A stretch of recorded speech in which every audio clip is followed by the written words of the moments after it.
वो गवाही देने को तैयार नहीं? जी नहीं सर।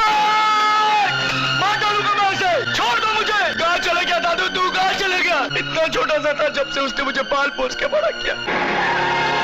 कहाँ चले गया दादू?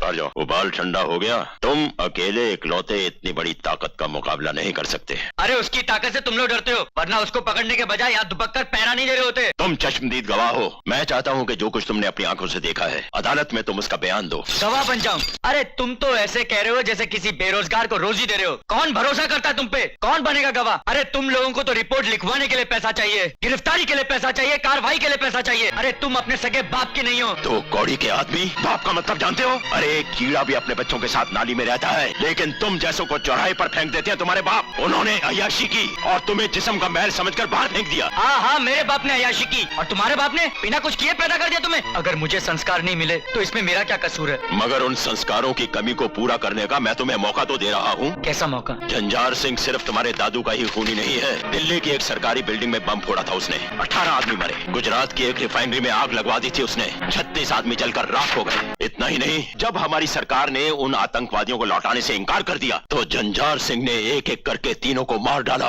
अरे काय का मुकदमा, काय की सजा, पब्लिक के पैसे का सत्यानाश साला। अरे जब उसने अपने एक आदमी को मारा तुम उसके 2 आदमी को मार डालते, फिर देखते। चोरी के हजारों मौके मिले हैं तुम्हें, देश सेवा का एक मौका मिला है, निभा दो, अमर हो जाओगे। मौत की किसे परवाह है, पर इस बात की क्या गारंटी है कि मेरे अदालत पहुंचने से पहले तुम्हारे ही आदमी झंझार सिंह को मुझ तक नहीं पहुंचाएंगे? मैं मानता हूं कि पुलिस डिपार्टमेंट के कुछ गद्दारों की वजह से कुछ गवाहों की मौतें हुई हैं, लेकिन मैं तुमसे वादा करता हूं मैं तुम्हें ऐसी जगह रखूंगा जहां पुलिस डिपार्टमेंट में मेरे अलावा और किसी को खबर नहीं होगी।